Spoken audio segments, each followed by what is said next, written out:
This is King Icheboo reporting for the King Icheboo Sports Network, which is on the air. Proud to present to you today the 1930 NCAA College Football Championships. We are in Group A. The top 64 teams in 1930 are battling it out.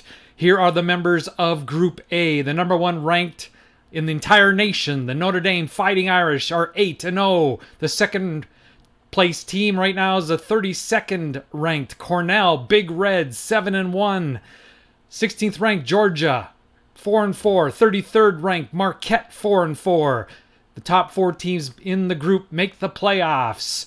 Just outside, but trying to get in, 48th ranked Temple and the 49th ranked Bucknell Bison. Way down, surprisingly bad, 17th ranked Stanford Cardinal. They have a positive point differential and yet are 2-6 record, and the 64th and the worst ranked team in the nation that is in the tournament, Brown Bears, 1-7.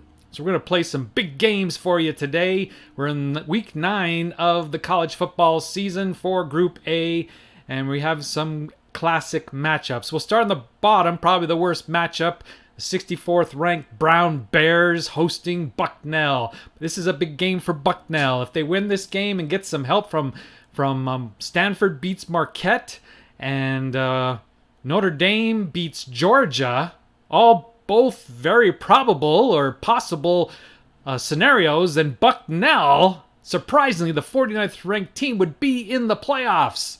Not for good, but at this point in the season. So this is a huge game for Bucknell. And we'll just minimize this, and we will start the game off from Brown. Brown is rolling on column E, and Bucknell is rolling on column G. So they're on the road, but they are favored. So let's roll the first quarter for Bucknell. I guess we'll put it over here. Here's the roll. 22. 22 is scoreless. Bucknell does not score in the first quarter. Now it's up to Brown. Brown are rolling on E. Here's the roll for the Brown Bears. 45. The Bears, they score 3 points. And the Bears lead it 3-0. Now it's time for Bucknell. They must respond. They are maybe a little nervous knowing that the playoffs, nobody would think that in 100 years they would make the playoffs. But they are on the doorstep, and maybe the pressure's getting to them here on national KISN Sports Network television. Here's the roll. 52. That is a much better roll. They score a touchdown, and Bucknell leads at 7-3. And now it's time for Brown. They want to respond. They want to keep the pressure on Bucknell. They said, we have no chance. We're 1-7. There's no hope of us, but we can be the spoilers, and we're at home. We got to put on a show for the home crowd. 62 is an excellent roll. They score a touchdown of their own, and the score is at the half. Brown 10, Bucknell 7. And now let's have a little inspiration from Bucknell, the Brown Fighting Band. I don't know if that's too loud or what. Turned down a little bit, I guess. Here we go. Rolling for Bucknell on G. 13, it pays off. They do not score. Brown is in the driver's seat. I think they need to score here if they want to stay that way. Here's the roll. 54, they do score. They score 6 points. 16-7. We are witnessing a huge upset here today, ladies and gentlemen, on the King Icheboo Sports Network. The Bucknell Bison choking under pressure. They need a BG. They could use the 66 as well and get 10 points. Those are the only hopes they have. 23, that is not going to do it. They don't score at all. And Brown will win this game. Their second game of the year. Let's see how many points if they roll anymore. They get a safety. And it's 18-7 for Brown. Congratulations to the Brown Bears and their tremendous fans as they win their second game of the year. The only other game they won was... where was it? It was on the road. It was an upset as well. Oh, Bucknell. Yes, so they sweep the season series with Bucknell. They won 18-10. And then they win this one by a score of 18-7. That's the only team they can beat. Now let's go to the second game. This super powerful, surprising Cornell Big Red. Yes, they're the 32nd ranked team in the nation. However, they have the #1 offense by far in this group with a P. And it's a little bit gamey to give them this high rankings. I didn't do it. I just take whatever the game gives me, right? But they had some huge wins against some lackluster competition in 1930.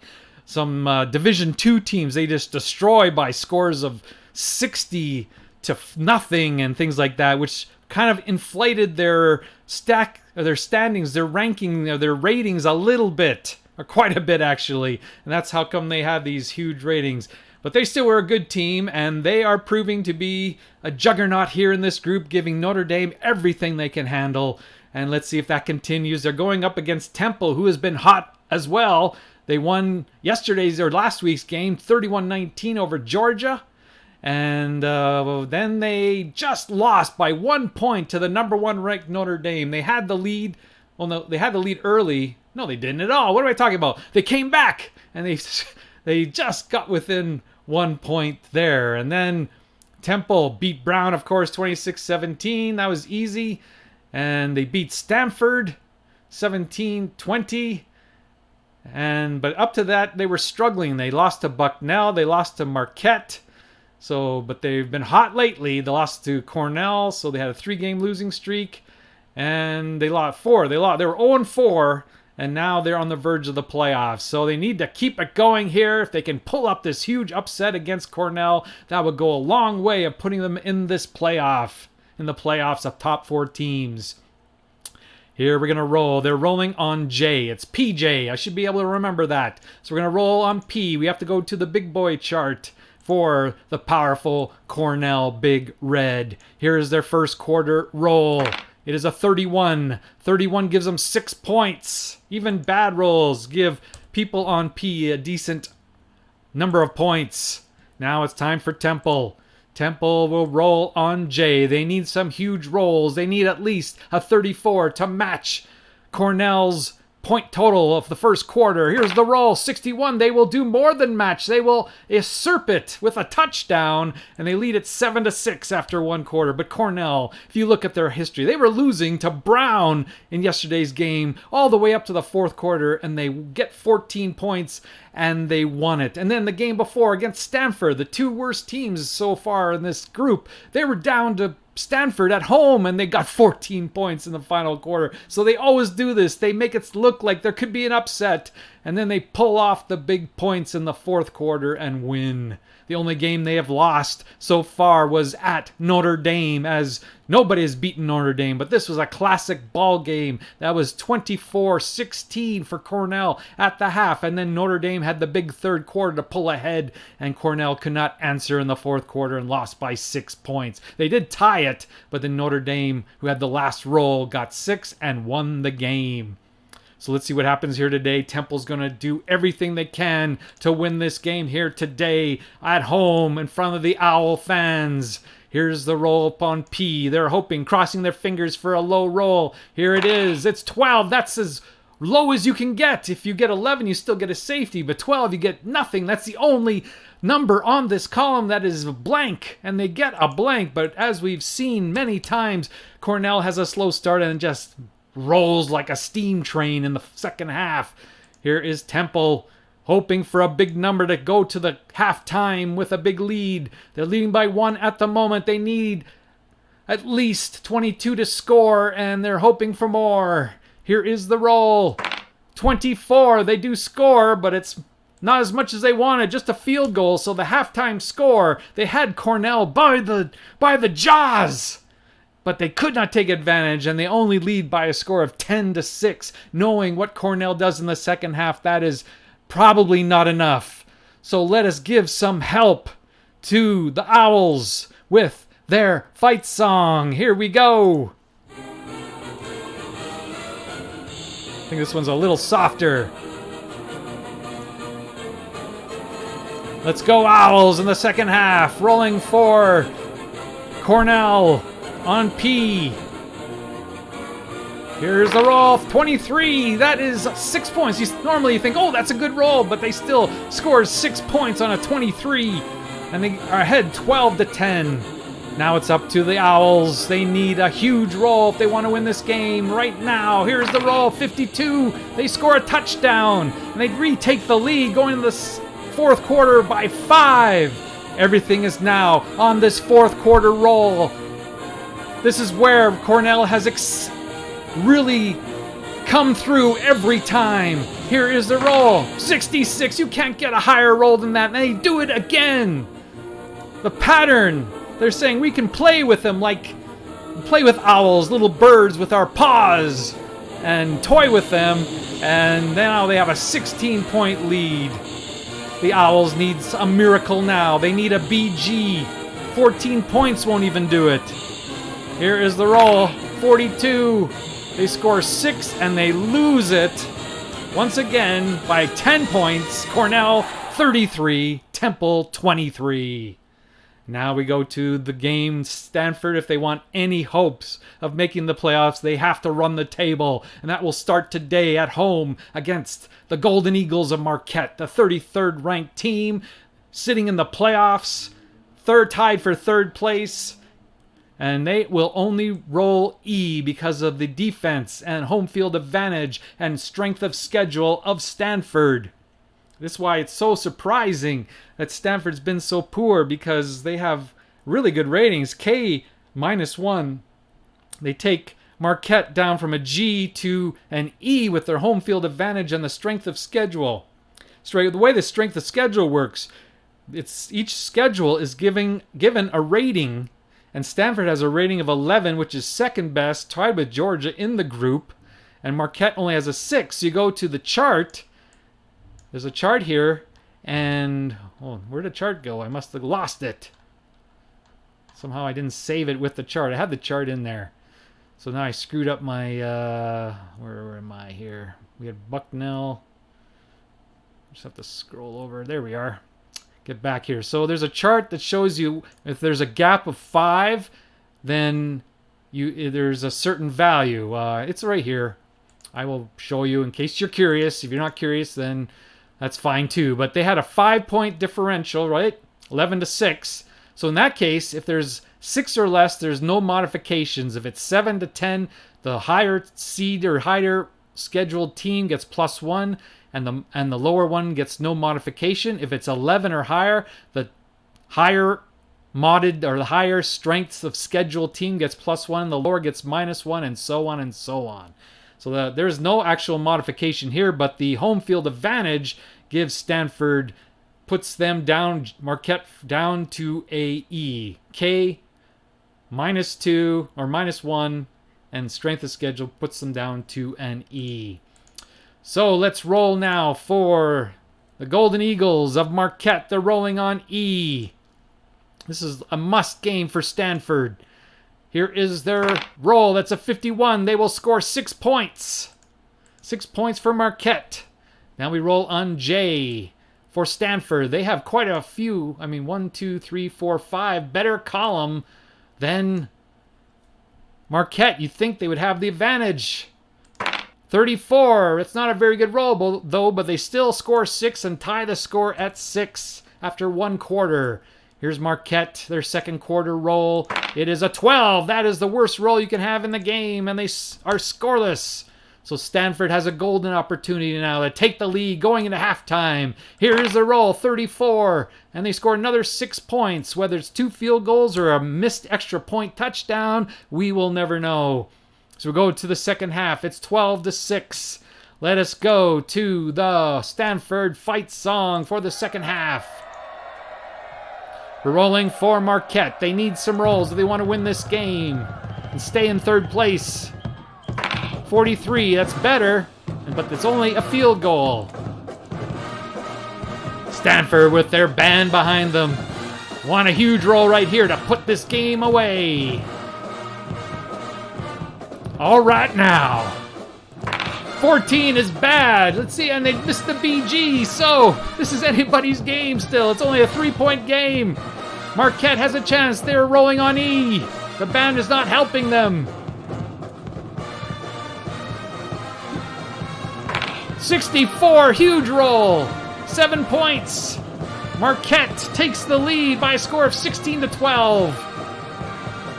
Stanford is choking again. They need at least a 34 to take the lead back. That is not automatic. That's not a chip shot, ladies and gentlemen. Inspired by the band, they must roll a 34 or higher. Here it is, 62, they do. They score 10 points. And finally, Stanford pulls out a victory by a score of 22-16. All right now.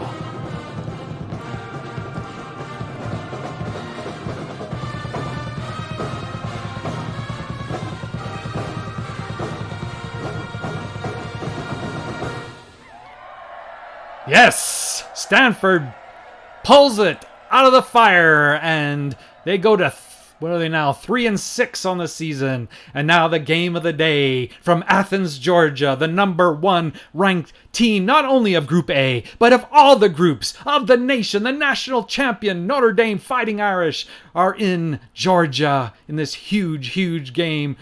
Let me remind you of the standings, what this game means. Georgia, Marquette just lost, so they can take sole possession of third place with a win today and climb to a place where they hope they can catch Cornell for second place. And Notre Dame wants to stay undefeated and untied to stay ahead of the mighty Cornell Big Red. Here is the Notre Dame has a slight favorite. There are L's, and 4 columns down are Georgia with H. And we are going to start the Fighting Georgia Bulldogs song right now. We're not going to wait for the second half. Here we go, ladies and gentlemen. Notre Dame rolling on L. 12, the worst roll possible. Right away, Notre Dame's in some trouble here. All depending on what Georgia rolls on H for the first quarter. 36. They score 6 points, and they're up 6-0. Now the second quarter roll for Notre Dame. They have to score here. They can't fall further behind if they want to be undefeated and stay ahead of Cornell. Can you imagine a first-place tie between Cornell and Notre Dame? That could happen here today, ladies and gentlemen. 32, that's 6 points. They pull into a tie, but Georgia still has to roll. And they're rolling on H. Here it is, 33. They get 3 points. And the score at halftime, Georgia 9, Notre Dame 6. Oh, oh, oh! Second half was a great halftime show, but now it's time for football. Notre Dame down only by 3 in spite of some pathetic rolling in the first half. They're looking to do better here. They want to stay so much ahead of Cornell. They want that home field advantage for the playoffs because Cornell can beat anybody. Here it is, 25. That's only a field goal. They temporarily tie it. And it's 9-9. Here's Georgia rolling on H. Here's the big roll. 54, it is big. It is a touchdown, Georgia. And they lead it 16-9. Is there going to be an upset? The #1 team could go down to defeat. They did not lose at all in 1930. They have not lost at all in group play. Will this be the only loss ever for Notre Dame in 1930? Let's see. It all depends on this roll here today. Leroy Brown. It's all up to him. Here's the roll. 35. I don't think that's going to do it. It's 6 points. We no longer have an undefeated team. Georgia has won. They're just going to tack on some runs if they can. Here's the roll, 34. They score 3 more points, and the final score from Athens. The Georgia Bulldogs, 19. The Fighting Irish of Notre Dame, 15. Undefeated no more. There's a first-place tie in Group A. Notre Dame gets the loss. Scored 15, 19 points. The second-seeded team in this group, Georgia, wins. Hey! A. 19-15. Marquette, they go down to defeat. And they go 16 points for 22 against Stanford. Needed a win desperately, and they got it. Third seed in this group. 22 points scored, 16 against. And here's the mighty Cornell Big Red. They win again. Let's go, Bulldogs! 33-23. And Temple loses. 23-33. And Bucknell, they win again. No, they lose. That's right. Lose 7-18. What am I typing there? I don't know. I'm typing 18. And then Brown gets their second win. And they score 18 points and give up 7. So here is the up-to-date standings, ladies and gentlemen. In Group A, action, exciting college football. We have a tie at the top of the standings between Notre Dame and Cornell, both 8-1. Georgia takes full advantage and goes into third place with 5-4 record. And Marquette is hanging on by a thread with 3 teams right behind them at 3-6. They hope to make the playoffs. They're going to have to hold off 3 teams. It is exciting. Even, who knows, even Brown, if they start winning games, they could get into the mix of things. So anything can happen here in Group A. Thanks for tuning in today on the King Icheboo Sports Network. We'll see you next time. Goodbye, everybody.